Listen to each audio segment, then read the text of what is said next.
મિત્રો, લેણ દેણના સંબંધ. રેલવેની પ્લેટફોર્મ ટિકિટ લઈ હું ઉતાવળે ચાલતો હતો, કારણ કે મારી પાછળ એક 7-8 વર્ષનો ભિખારી જેવો બાળક એ સાહેબ કહી એ પાછળ દોડતો હતો. હું મારી સ્પીડ વધારતો જતો હતો, તેમ તે બાળક પણ ઓ સાહેબ, ઊભા તો રહો કહી બૂમ પાડે જતો હતો. હું મનમાં ખીજાતો, આ ભિખારીની જાત, એકને આપો તો 10 પાછળ પડે. હું થાકીને ઊભો રહી ગયો અને જોરથી બોલ્યો, ચલ, અહીંથી જાવું છે કે પોલીસને બોલાવું? ક્યારનો સાહેબ કરે છે. લે આ 10 રૂપિયા, હવે જતો રહેજે. મેં પોકેટમાંથી પાકીટ કાઢી 10ની નોટ કાઢવા પ્રયત્ન કર્યો, પણ મારું પાકીટ ગાયબ. હું તો મૂંઝાઈ ગયો. હમણાં જ એટીએમમાંથી ઉપાડેલ 20,000 રૂપિયા, debit card, credit card, driving licence બધું જ અંદર હતું. સાહેબ, પેલો બાળક બોલ્યો. અરે સાહેબ શું કરે છે? ક્યારનો, મેં ઊંચા અવાજે કીધું. બાળક એક હાથ ઊંચો કર્યો. સાહેબ તેના હાથ તરફ નજર ગઈ, પછી તેની નિર્દોષ આંખ તરફ. 2 ઘડી તો મને મારી જાત ઉપર, મારા ભણતર ઉપર, મિથ્યા અભિમાન અને આધ્યાત્મિક જ્ઞાન ઉપર નફરત થઈ ગઈ. માણસ પોતાનો સ્વાર્થ હોય ત્યારે જ આંખ મેળવીને વાત કરે છે, બાકી તો આંખ મીચોલી રસ્તો બદલીને ભાગી જનાર વ્યક્તિઓ પણ સંસારમાં છે. એ બાળકની નિર્દોષ આંખો અને હાથ ઉપર નજર નાખતા મને ખબર પડી. મારું ખોવાયેલ પાકીટ તેના નાજુક હાથમાં જ હતું. લો સાહેબ, તમારું પાકીટ. સાહેબ ટિકિટ બારી ઉપર પાકીટ ખિસ્સામાં મૂકતા, પાકીટ સાહેબ તમારું નીચે પડી ગયું હતું. મારી આંખો ભીની થઈ ગઈ. રેલવે સ્ટેશન ઉપર ગોઠણ ઉપર બેસીએ બાળકના માથે હાથ ફેરવ્યો. બેટા, મને માફ કરજે. આ જુલ્મી સમાજ ગરીબ માણસને હંમેશા ચોર અને ભિખારી જ સમજે છે. આજે પાકીટ આપતો તારો હાથ ઉપર છે ને મારો હાથ નીચે છે.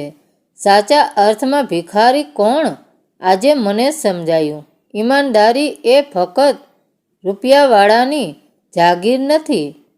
બેઈમાનીના રૂપિયાથી ધરાઈને ઈમાનદારીનું નાટક કરતા બહુ જોયા છે, પણ ભૂખ્યા પેટે અને ખાલી ખિસ્સે ઈમાનદારી બતાવનાર તું પહેલો નીકળ્યો. બહુ સહેલી વાત નથી બેટા. લક્ષ્મીજી જોઈ ભલાની વૃત્તિ અને એની નીતિઓ બદલાઈ જાય છે. બેટા, હું ધારું તો આ પાકીટ તને ઇનામમાં આપી શકું તેમ છું. હું એક વખત એવું સમજી લઈશ કે કોઈ મારું ખિસ્સું કાતરી ગયું. બેટા, તારું ઈમાનદારીનું ઇનામ તને જરૂર મળશે. બેટા, તારા મમ્મી પપ્પા ક્યાં છે? મમ્મી પપ્પાનું નામ સાંભળી તે બાળકની આંખોમાં આંસુ આવી ગયા. હું તેના ચહેરા અને વ્યવહાર ઉપરથી એટલું સમજી ગયો હતો કે આ વ્યવસાય તેનો જન્મજાત નહીં હોય. કોઈ હાલતનો શિકાર ચોક્કસ આ બાળક બની ગયો છે. મેં તેનો હાથ પકડ્યો. ચલ બેટા, આ નરકની દુનિયામાંથી તને બહાર નીકળવા કુદરતે મને સંકેત કર્યો છે. હું સીધો નજીકના પોલીસ સ્ટેશને ગયો અને બધી હકીકત જણાવી. પોલીસ ઇન્સ્પેક્ટરે સવાલ કર્યો, આપને કોઈ સંતાન છે? મેં કીધું, છે, પણ યુએસ છે. અહીં મારો પોતાનો બિઝનેસ છે. આ બાળકને ઘરે લઈ જવાની વિધિ સમજાવો. તો આપનો આભાર. મારી પત્ની પણ ખુશ થશે. સાથે સાથે અમે તેને ભણાવી એક તંદુરસ્ત સમાજનો હિસ્સો બનાવશું. અમે કોઈ મંદિર કે આશ્રમમાં રૂપિયા કદી આપ્યા નથી. એક સત્કાર્ય અમારા હાથે થશે.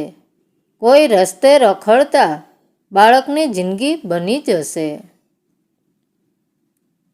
તો એક મંદિર બનાવ્યા જેટલો જ આનંદ અમને થશે.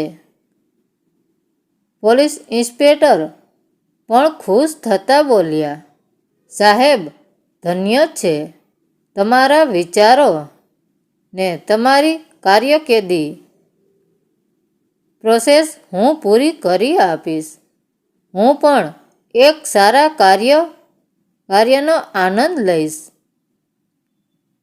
કોઈ લુખ્ખા તત્વો બાળકનો કબજો લેવા આવે તો મને ફોન કરી દેજો.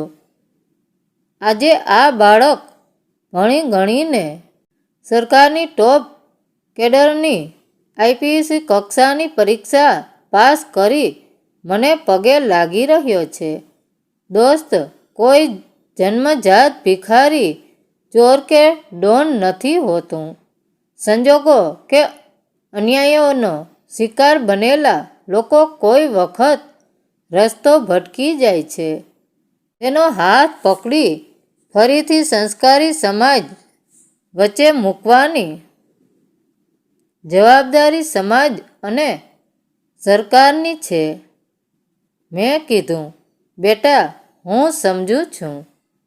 તારા મા બાપ આજે હાજર હોત તો ખૂબ ખુશ થાત, પણ અમે ખુશ છીએ. તારા અકલ્પનીય પ્રોગ્રેસથી બેટા અહીં મારા એક પાકીટનું ઇનામ પૂરું થાય છે તેવું સમજી લેજે. એ બાળકનું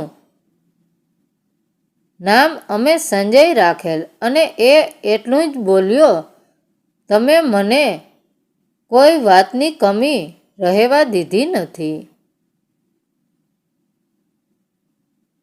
મેં નથી ભગવાનને જોયા કે નથી મારા મા બાપને. મારા માટે આપ જ સર્વ છો. તમારું ઇનામ પૂરું થાય છે ત્યાંથી મારી ફરજ ચાલુ થાય છે. પહેલાં તમે જ્યાં જતા ત્યાં હું આવતો. હવે હું જ્યાં જઈશ ત્યાં તમે હશો. સંજયે પણ પછાડી પહેલી સેલ્યુટ અમને કરી અને બોલ્યો, પપ્પા, આ સેલ્યુટના હકદાર પહેલાં તમે જ છો. મિત્રો, આને કહેવાય લેણદેણના સંબંધ. મિત્રો, વાર્તા સારી લાગી હોય તો કોમેન્ટ કરીને જરૂર જણાવજો. ધન્યવાદ મિત્રો.